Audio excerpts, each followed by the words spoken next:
Big boss ಬಗ್ಗೆ ತುಂಬಾ ಮಾತಾಡ್ಬಿಟ್ಟಿರ, ನಾನು ಜಾಸ್ತಿ ಕೇಳಕ್ ಹೋಗಲ್ಲ. ಅಂದ್ರೆ ಬಿಗ್ ಬಾಸ್ ನಲ್ಲಿ ಎಲ್ಲೋ ನೆನ್ಪಿಟ್ಕೊಳ್ಳೋದಂತಂದ್ರೆ ಒಂದು 2-3 ಹೆಸರು ನಿಮ್ಮ ಜೊತೆಗೆ ಓಡಾಡಿದ್ದು. ಅಂದ್ರೆ ಒಂದು ಸಂಗೀತ, ಇನ್ನೊಂದು ನೊಂದವರ ಗುಂಪು ಸಂತು ಬಂತು, ಇನ್ನೊಂದು ಬಂದ್ರೆ ಡ್ರೋನ್ ಪ್ರತಾಪ್. ಏನ್ ಹೇಳಕ್ ಇಷ್ಟಪಡ್ತೀರಾ ಇದೊಂದು 4 ಜನ ವ್ಯಕ್ತಿ? ಸಂಗೀತ ಫಸ್ಟ್ ನನಗೆ ಆಗ್ತಿರ್ಲಿಲ್ಲ. ಫಸ್ಟು ನನಗೆ ತುಂಬ ಇರಿಟೇಷನ್ ಆಗೋದು, ಏನಪ್ಪ ಇವರು ಇಷ್ಟು ಜಗಳ ಆಡ್ತಾರೆ ಹಂಗೆ ಹಿಂಗೆ ಅಂತ. ಬಟ್ ಹೋಗ್ತಾ ಹೋಗ್ತಾ ಗೊತ್ತಾಯಿತು ಕರೆಕ್ಟಾಗಿ ಮಾತಾಡ್ತಿದ್ದಾರೆ. ಏನೇ ಇದ್ರೂ ಆನ್ ಫೇಸ್, ಅದು ಆಟನೇ ಅದು. ಆ್ಯಕ್ಚುಲಿ ಆಟ ಆಡಬೇಕಂದ್ರೆ ಹಂಗೆ ಹೇಳಬೇಕು, ಏನು ಸರಿ ಏನು ತಪ್ಪು ಅಂತ ಓಪನ್ ಆಗಿ ಹೇಳಬೇಕು. ನಾವಲ್ಲಿ ಸುಮ್ಮನೆ ಇರೋಕ್ಕೆ ಬಂದಿಲ್ಲ ಅಲ್ಲಿ. ಸೊ ಹಾಗಾಗಿ ಅವ್ರ ವ್ಯಕ್ತಿತ್ವ ಇಷ್ಟ ಆಗಕ್ಕೆ ಸ್ಟಾರ್ಟ್ ಆಯ್ತು ನನಗೆ. ಲೈಕ್ ಏನೇ ಹೇಳಿದ್ರು ಧೈರ್ಯವಾಗಿ ಹೇಳ್ತಿದ್ರು. ಅಷ್ಟು ಜನನ ಫೇಸ್ ಮಾಡಿ ನಿಲ್ಲೋದಿದೆಯಲ್ಲ, ಅದಷ್ಟು ಸುಲಭದ ಕೆಲಸ ಅಲ್ಲ ಒಂದು ಹೆಣ್ಣಾಗಿ. ಸೊ ಅವ್ನ ರೆಸ್ಪೆಕ್ಟು ಲೈಫ್ ಟೈಮ್ವರೆಗೂ ಇದ್ದೇ ಇರುತ್ತೆ ಆ್ಯಸ್ ಸಂಗೀತ ಅವ್ರ ಮೇಲೆ. ಶೀ ಈಸ್ ಅ ರಿಯಲ್ ಸಿಮ್ಮಿನಿ, real fighter. So she is good. So ಸಂತುಪಂತೂ ಅವ್ರು ಮಾತಾಡೋ ಒಂದು ಶೈಲಿನೇ ಒಂದು ಅದು ಕೇಳಬೇಕು ಅನಿಸುತ್ತೆ. ಹಳ್ಳಿ ಸೊಗಡಿರ್ಬೋದು, ಏನಕ ಕೋಲಾರ ಸೈಡ್ ಲ್ಯಾಂಗ್ವೇಜ್. ಲೈಕ್ ವರ್ತೂರ್ಗೆ ಒಳ್ಳೆ ಹ್ಯೂಮನ್ ಬೀಯಿಂಗ್ ಅವರು. ಏನು ಹೊರ್ಗಡೆ ಇದ್ದರು ಅದೇ ರೀತಿ ಇದ್ರ ಅನಿಸುತ್ತೆ. ಯಾಕಂದರೆ ಯಾವುದೂ ಡ್ರಾಮಾ ಮಾಡಿಲ್ಲ ಅವರು. ಏನಿದ್ರು ಓಪನ್ ಆಗಿ ಮಾತಾಡ್ತಿದ್ರು. ಒಂದೊಂದು ಸತಿ ಭಯ ಪಡ್ತಿದ್ರು ಅವ್ರು ಏನಾರ ಮಾತಾಡಿದ್ರೆ ರಾಂಗ್ ಆಗುತ್ತೆ ಅಂತ. ಬಟ್ ಅವ್ರ ಮಾತಲ್ಲಿ ಸತ್ಯ ಇರ್ತಿತ್ತು. ಯಾವುದೇ ಮಾತಾಡಿದ್ರು ಜಗಳಕ್ಕೆ ಹೋಗ್ತಿರ್ಲಿಲ್ಲ ಅವರು. ಜಗಳ ಆಡಬೇಕು ಅಂತ ಹೋಗ್ತಿರ್ಲಿಲ್ಲ. ಅವ್ರ ತಂಟೆಗೆ ಬಂದವ್ರನ್ನ ಯಾರೂ ಬಿಡ್ತಿರ್ಲಿಲ್ಲ. ಮತ್ತು ಅವ್ರ ಫ್ರೆಂಡ್ಶಿಪ್ ಬಗ್ಗೆ ಹೇಳ್ತಾಯಿದ್ರು ಮನೆ ಒಳಗಡೆ. ನನ್ನ ಫ್ರೆಂಡ್ಸ್ ಅಂದರೆ ನಂಗೆ ತುಂಬ ಜನ ಇದ್ದಾರೆ ಹೊರಗಡೆ, ತುಂಬ ರೆಸ್ಪೆಕ್ಟ್ ಮಾಡ್ತೀನಿ, ನನಗೋಸ್ಕರ ಜನ ಇದ್ದಾರೆ, ನಾನು ಇನ್ನೂ ತುಂಬ ಒಳ್ಳೊಳ್ಳೆ ಕೆಲಸಗಳನ್ನ ಮಾಡಬೇಕು. ಅವ್ರು ಏನು ಹೇಳಿದ್ರಲ್ಲ ಮನೆ ಒಳಗಡೆ, ಸೊ ಅದೇ ರೀತಿ ಹೊರಗಡೆ ಇದ್ದಾರೆ. ನಾವು ಬಂದು ನೋಡಿದ ತಕ್ಷಣ ಅದು ರಿಯಲ್ ಅನ್ನಿಸ್ತು. ಸೊ ಹಾಗಾಗಿ is a true person.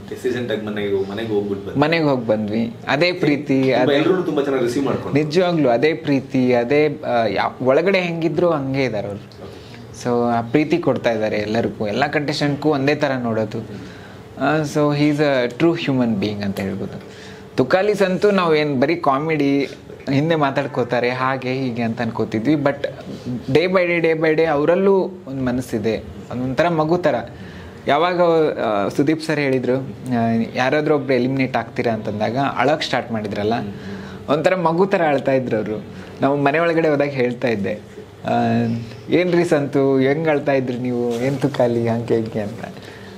So ಅದೇ ನಾವು ಏನೋ ಅಂದ್ಕೊಂಡಿರ್ತೀವಿ ಒಬ್ಬ ಪರ್ಸನ್ ಮೇಲೆ, ಬಟ್ ಡೇ ಬೈ ಡೇ ಅವ್ರ ಜೊತೆಗಿದ್ದಾಗ ಗೊತ್ತಾಗುತ್ತೆ ಆ್ಯಸ್ ಅ ಪರ್ಸನ್ ಆಗಿ. ಸೊ ಎಲ್ಲರೂ ಇಂಪಾರ್ಟೆಂಟೇ ಅಲ್ಲಿ. ಆಟಕ್ಕೋಸ್ಕರ ಅದು ಇದು ಅಂತ ಇದ್ದೇ ಇರುತ್ತೆ. ಅವ್ರ ಆಟ ಅವ್ರು ಆಡಿದ್ದಾರೆ. ಸೊ ಹಾಗಾಗಿ ಸಂತು ಪಂತು ದೇ ಆರ್ ದಿ ಬೆಸ್ಟ್. ಅವ್ರನ್ನ ಯಾರೂ ಬೇರೆ ಮಾಡೋಕ್ಕಾಗಲ್ಲ. ಮೊನ್ನೆ ತಾನೇ ಅವ್ರು ಲಾಕೆಟ್ ಎಲ್ಲ ಕೊಟ್ಟಿದ್ದಾರೆ. ತುಂಬ ಖುಷಿ ಆಯಿತು ಅವ್ರ ಬಾಂಡಿಂಗ್ ನೋಡಿ. ಅವ್ರು ನೋಡಿ ಕಲಿಬೇಕು ಆ್ಯಕ್ಚುಲಿ ನಾವು. ನಂದು ಆ್ಯಕ್ಚುಲಿ ಸಂತು ಬಂತು ನಾನು ಎಲ್ಲ ಸೇರಿ ಒಂದೇ ಥರ ಇದ್ವಿ. ಬಟ್ ನಾವು ಹೊರಗಡೆ ಬಂದಮೇಲೆ ಅವ್ರ ಬಾಂಡಿಂಗ್ ಇನ್ನೂ ಜಾಸ್ತಿ ಆಯಿತು. ಸೊ ನಾನು ಆ್ಯಸ್ ಅ ಹೊರಗಡೆನೂ ಆ್ಯಸ್ ಅ ಆಡಿಯನ್ನಾಗಿ ನೋಡಬೇಕಾದ್ರೆ ನಂಗೆ ಖುಷಿ ಆಗ್ತಿತ್ತು. ಓಕೆ, ನಾನು ಆ ಪ್ಲೇಸ್ನ ಮಿಸ್ ಮಾಡ್ಕೋತಿದ್ದೆ, ನಾನು ಆ ಬೇಜಾರಿತ್ತು. ಬಟ್ ನೋಡಿದಾಗ ಖುಷಿ ಆಗ್ತಿತ್ತು ಅವ್ರ ಕಾನ್ವರ್ಸೇಷನ್ನು, ಅವ್ರ ಮಾತು. ಸೊ ಡ್ರೋನ್ ಪ್ರತಾಪ್ ಬಿಗಿನಿಂಗಿಂದನೂ ನಮ್ದೊಂದು ಕನೆಕ್ಷನ್ ಇತ್ತು. ನಾವು ಮಾತಾಡ್ತಿದ್ವಿ. ಏನಾದರೂ ತಪ್ಪು ಮಾಡಿದಾಗ, ಅವ್ನಿಗೇನಾದರೂ ಬೇಜಾರಾದಾಗ ಅವ್ನಿಗೆ ಯಾರಿಗೂ ಹೇಳ್ಕೊಳಕ್ಕೆ ಆಗ್ತಿರ್ಲಿಲ್ಲ. ಫಸ್ಟು ಸಂಗೀತ ಅಷ್ಟು ಕನೆಕ್ಷನ್ ಇರಲಿಲ್ಲ. ಅಂದರೆ ಅಸಮರ್ಥರಲ್ಲಿದ್ದರು, ಬಟ್ ಅಷ್ಟು ಕನೆಕ್ಷನ್ ಇರಲಿಲ್ಲ. ಆ ಟೈಮಲ್ಲಿ ನಾನು ಮಾತಾಡ್ತಾ ಇದ್ದೆ, ಹಿಂಗೆ ಸ್ಟ್ಯಾಂಡ್ ತಗೋ, ನೀನು ಟಾಪ್ 5 ಬರ್ತೀಯಾ, ನಿನಗೆಲ್ಲ ಕ್ಯಾಪಬಿಲಿಟಿ ಇದೆ, ನಿನ್ನ ಮಾತಲ್ಲಿ ಒಂದು ಸ್ಪಷ್ಟನೆ ಇದೆ, ನಿನ್ನ ಬುದ್ಧಿವಂತಿಕೆಯಿಂದ ಆಡ್ತಿದ್ದೀಯಾ, ಹಾಗೆ ಹೇಗೆ ಅಂತ ಎಲ್ಲ ಅವ್ನು ಗೈಡ್ ಮಾಡ್ತಿದ್ದೆ. ಅವ್ನು ನನಗೆ ಹೇಳ್ತಿದ್ದ. ಸೊ ಒಬ್ರಿಗೊಬ್ರು ಅಪ್ಲಿಫ್ಟ್ ಮಾಡ್ಕೊಂಡು ಹೋಗ್ತಿದ್ವಿ ನಾವು. ಇವನ್ ನಾನು ಕ್ಯಾಪ್ಟನ್ ಆಗಬೇಕಾದ್ರೂ ಅವನೇ ಕಾರಣ. ಅವ್ನು ಹೇಳ್ತಿದ್ದ, ಇಲ್ಲ ಇದು ನಿಮ್ಮ ಕೆಪಬಿಲಿಟಿ ಇದೆ. ಇವನ್ ವರ್ತೂರು ಅಷ್ಟೇ, ತುಕಾಲಿನೂ ಅಷ್ಟೇ, ತುಂಬ ಪುಷ್ ಮಾಡಿದ್ದಾರೆ ನನಗೆ. ಸೊ ಡ್ರೋನು ಲೈಕ್ ತುಂಬ ಚೆನ್ನಾಗಿ ಆಟ ಆಡಿದ್ದಾನೆ. ಹತ್ತಿದ್ದು ಲೈಕ್ ಅದು ಟ್ರೂ ಅನ್ನಿಸ್ತು ನನಗೆ. ಆ್ಯಸ್ ಅ ಬ್ರದರ್ ಆಗಿ ಹೀಸ್ ಲೈಕ್ ಎಲ್ಲೂ ಫೇಕ್ ಅನಿಸ್ಲಿಲ್ಲ. ಹೊರಗಡೆ ನಾವು ನೋಡಿದ್ವಿ ಅದು ಇದು ಅಂತ, ಬಟ್ ಮನೆ ಒಳಗಡೆ ಹೋದಾಗ ಆ್ಯಸ್ ಅ ಕಂಟೆಸ್ಟೆಂಟಾಗಿ ನೋಡಬೇಕಾದ್ರೆ ಅವನ ಆಟ ಅವ್ನು ಕರೆಕ್ಟಾಗಿ ಆಡಿದ್ದಾನೆ. ಸೊ ಎಲ್ಲೂ ಡ್ರಾಮಾ ಮಾಡಿಲ್ಲ. ಎಲ್ಲ ಅವ್ನ ಪಾಡಿಗೆ ಅವ್ನು ಇರ್ತಿದ್ದ, ಮಾತುಗಳು ಬರ್ತಿದ್ದು ಅವಾಗ ಅವ್ನು ಎದುರುತ್ತರವಾಗಿ ಕೊಡ್ತಿದ್ದ ಅಷ್ಟೇ. ಅದು ಬಿಟ್ಟರೆ ಲೈಕ್ ಅವನ ಆಟ ಅವ್ನು ಆಡಿ ಫಸ್ಟ್ ರನ್ನರ್ ಅಪ್ ಆದ. ಖುಷಿ ಆಯಿತು, ತುಂಬ ಖುಷಿ ಆಯಿತು. ಕಾರ್ತಿಕ್ ಗೆದ್ದಿದ್ದು ತುಂಬ ಖುಷಿ ಇದೆ. ಯಾಕಂದರೆ ಫ್ರಮ್ ದ ಫಸ್ಟ್ ಡೇ ಅವನ ಹಾರ್ಡ್ ವರ್ಕ್ ಏನಿತ್ತು ಅದು ಮಾಡ್ಕೊಂಡೇ ಬಂದ. ಎಲ್ಲರನ್ನೂ ಗಲಿಬಿಲಿಯಾಗಿ ಮಾತಾಡಿಸ್ಕೊಂಡು ಒಂದು ಹೆಂಗೆ ಒಬ್ಬರು ಎನರ್ಜೆಟಿಕ್ ಆಗಿ ಇರ್ತಾರಲ್ಲ ಆ ಥರ ಇದ್ದ. ಎಂಟರ್ಟೈನ್ಮೆಂಟಿಂದ ಹಿಡಿದು, ಫನ್ನಿಂದ ಹಿಡಿದು, ಟಾಸ್ಕಿಂದ ಹಿಡಿದು ಎಲ್ಲ ವಿಷಯದಲ್ಲೂ ಅವ್ನು ತೊಡಗಿಸ್ಕೊತಿದ್ದ. ಮಾತಲ್ಲಿ ಒಂದು ಪತ್ರ ಓದಬೇಕಾದ್ರೂ ಅಷ್ಟೇ ತುಂಬ ನೀಟಾಗಿ ಸ್ಪಷ್ಟನೆಯಿಂದ ಮಾತಾಡ್ತಿದ್ದ. ಸೊ ನಾ ಆಲ್ರೆಡಿ ಹೇಳಿದ್ದೆ ಸೆಕೆಂಡ್ ಟೈಮ್ ಹೋದಾಗ, ಲೈಕ್ ಬಿಗ್ ಬಾಸ್ ಕಂಟೆಸ್ಟೆಂಟ್ ಆಗಿ ಏನೇನು ಕ್ವಾಲಿಟೀಸ್ ಇರಬೇಕು ವಿನಯ್ಗೆ ಮತ್ತು ಕಾರ್ತಿಕ್ಗಿದೆ ಅಂತ ನಾನು ಹೇಳಿದ್ದೆ. ಸೊ ಹಾಗಾಗಿ ವಿನ್ ಆಗಿದ್ದು ಅಂತೀನಿ.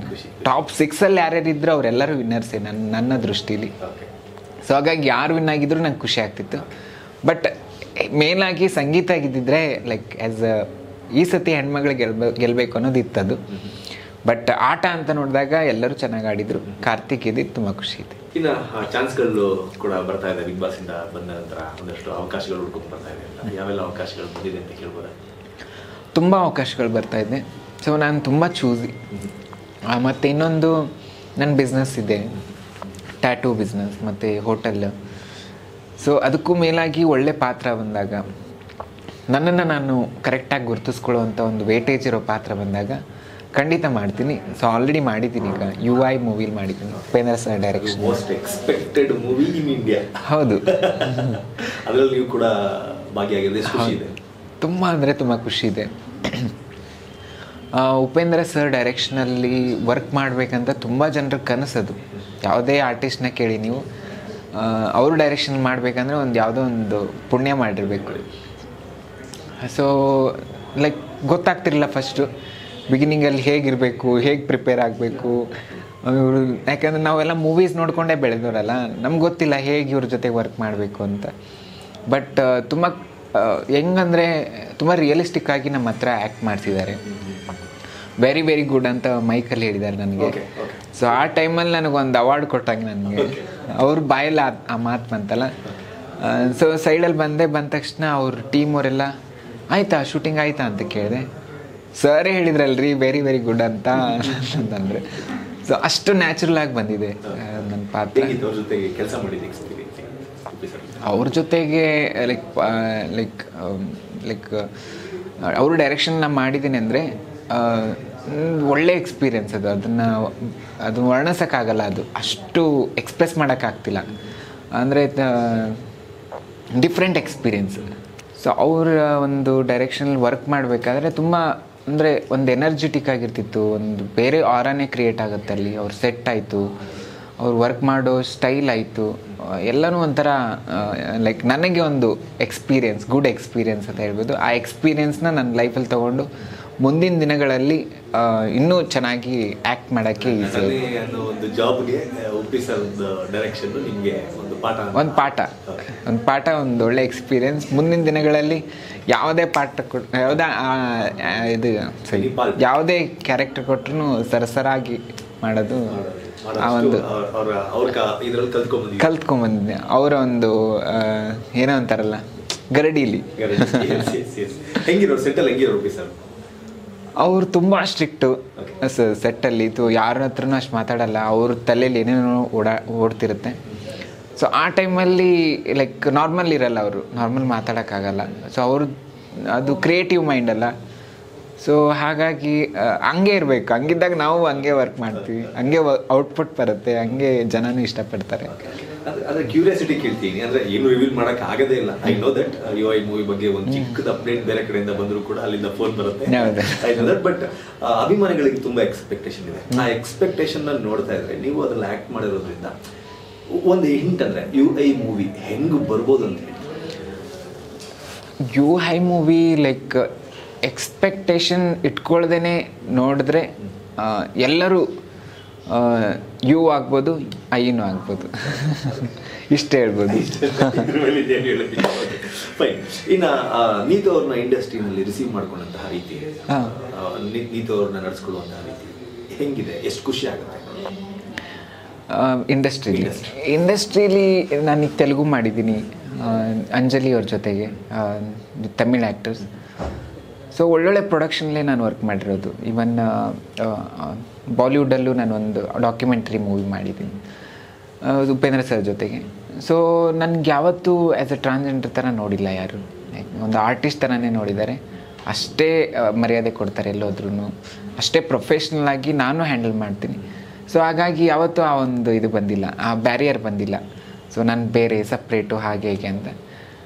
ನನ್ನ ಒಂದು ಟ್ಯಾಲೆಂಟ್ ಏನಿದೆ ನಾನು ನನ್ನ ಪ್ರಾಡಕ್ಟ್ ಏನಿದೆ ಅದನ್ನು ಅವ್ರು ಕರೆಕ್ಟಾಗಿ ಅವ್ರಿಗೆ ಪ್ರೊಜೆಕ್ಟ್ ಮಾಡ್ತೀನಿ. ಹಾಗಾಗಿ ಅಲ್ಲಿ ಅವ್ರಿಗೂ ಅದೇ ಬೇಕು, ನನಗೂ ಅದು ಬೇಕು. ಸೊ ಹಾಗಾಗಿ ಯಾವುದೇ ಅದು ಬೇರೆ ರೀತಿ ಹೆಚ್ಚಾಗಬೇಕು ಖಂಡಿತ.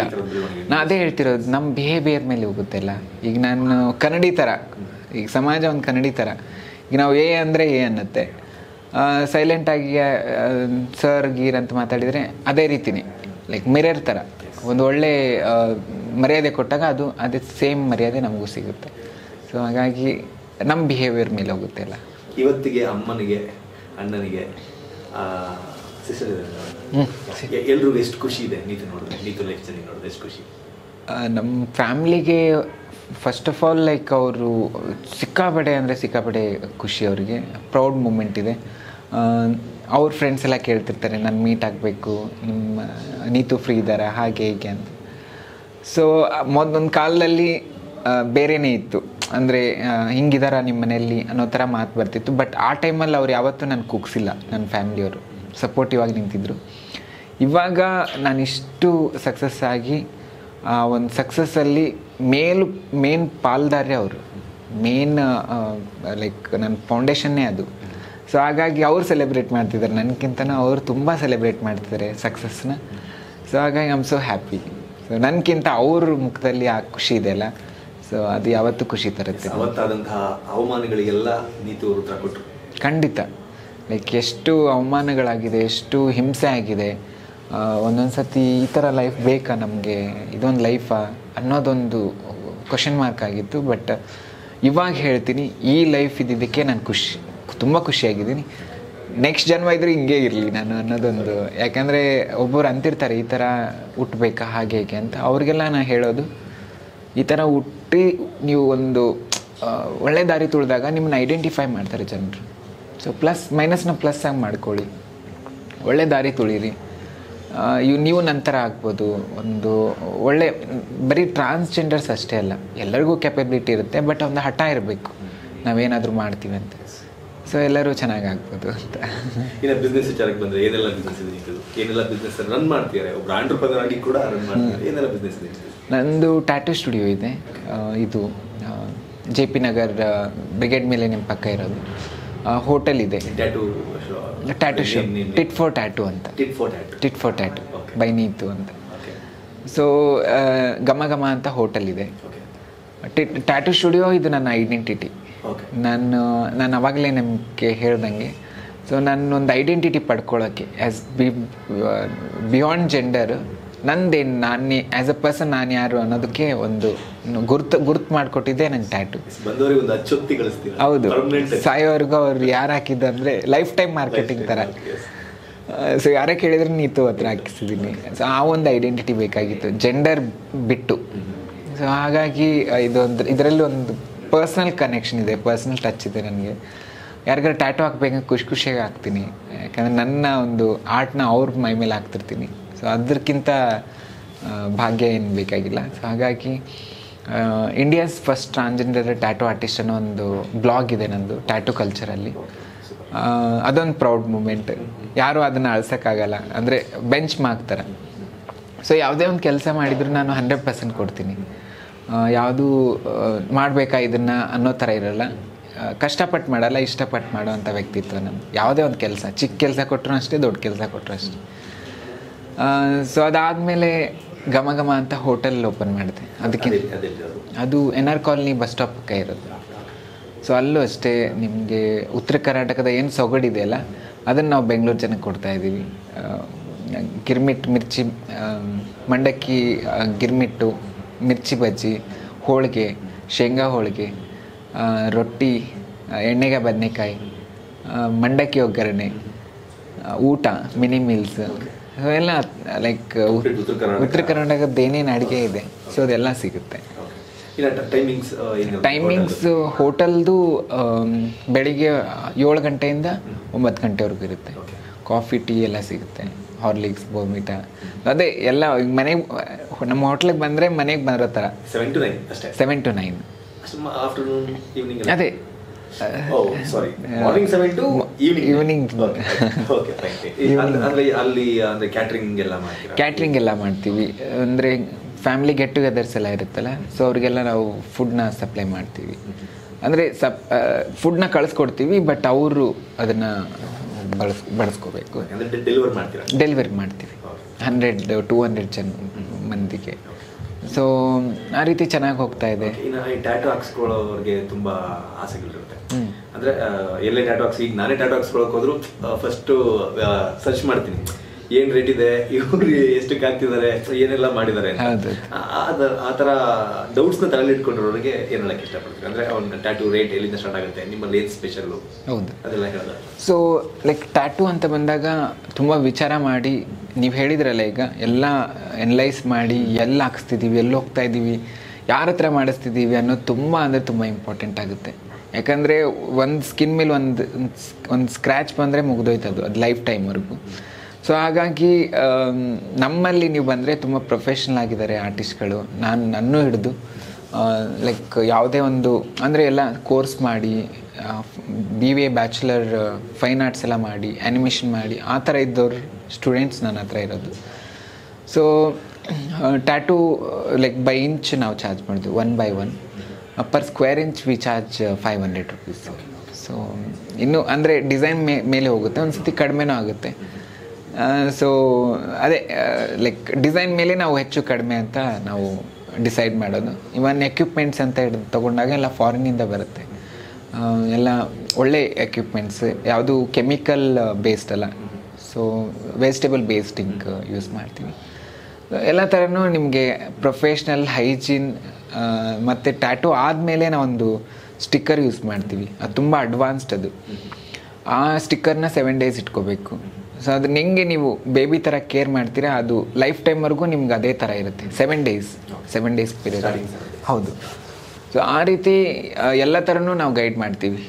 ಟ್ಯಾಟೂ ಆದಮೇಲೆ ಹೇಗೆ ಕೇರ್ ತೊಗೋಬೇಕು, ಹೇಗೆ ನೀವು ಟ್ಯಾಟೂನ ಪ್ರೊಟೆಕ್ಟ್ ಮಾಡ್ಕೋಬೇಕು ಇನಿಷಿಯಲ್ ಡೇಸ್. ಸೊ ಒಂದು ಸತಿ ಅದು ಸ್ಕಿನ್ ಜೊತೆಗೆ ಅದು ಹೊಂದ್ಕೊಂಡ ತಕ್ಷಣ ಅದು ಲೈಫ್ ಟೈಮ್ವರೆಗೂ ಹಾಗೇ ಇರುತ್ತೆ. ಸೊ ಇನಿಷಿಯಲಿ ನೀವು ಅದನ್ನು ಕೇರ್ ತೊಗೊಂಡಿಲ್ಲ ಅಂದರೆ ಒಂದು ಸ್ವಲ್ಪ ಫೇಡ್ ಆಗೋ ಚಾನ್ಸಸ್ ಇರುತ್ತೆ. ನಾನು ಮಾತಾಡ್ತಿದ್ದೆ, ನಿಮ್ಮ ಎಂಪ್ಲಾಯ್ ಹತ್ರ ಮಾತಾಡ್ತಿದ್ದೆ. ಅಂದ್ರೆ ಈ ಟ್ಯಾಟೂ ಹಾಕ್ಸೋ ಕ್ರೇಜಲ್ಲಿ ಇರೋರೆಲ್ಲ ಯೂತ್ಸು, ಅದರಲ್ಲೂ ಕಾಲೇಜ್ ಹುಡುಗರು, ಅಂದ್ರೆ ಅಪ್ಪ ಅಮ್ಮ ಬೇಡ ಅಂದ್ರೂ ಕೂಡ ಇಲ್ಲ ನಾನು ಹಾಕ್ಸ್ಕೊಂಡ್ ಬರ್ತೀನಿ ಅಂತ ಬರೋರು. ಅಂತವ್ರು ಬಂದ್ರೆ ಸರ್ ನಾನು ಸ್ಟೂಡೆಂಟ್ ಅಂದ್ರೆ ಡಿಸ್ಕೌಂಟ್ ಕೊಟ್ಬಿಡ್ತೀನಿ, ಅವ್ರನ್ನ ಕೇಳೋದೇ ಇಲ್ಲ, ಅವ್ರು ಕೇಳೋಕ್ಕೂ ಮುಂಚೆ ಡಿಸ್ಕೌಂಟ್ ಕೊಡ್ತೀನಿ ಅಂತೆಲ್ಲ ಹೇಳ್ತಾರೆ. ಹೌದು, ಅದೇ ಲೈಕ್ ಡಿಪೆಂಡ್ಸ್ ಆನ್ ಸ್ಟೂಡೆಂಟ್ಸು ಮತ್ತು ವರ್ಕ್ ವೈಸ್ ಹೋಗುತ್ತೆ. ಲೈಕ್ ಒಬ್ಬೊಬ್ಬರು ಏಜ್ಡ್ ಬರ್ತಾರೆ. ಸೊ ಅದೇ depends on the customers, we take care of them.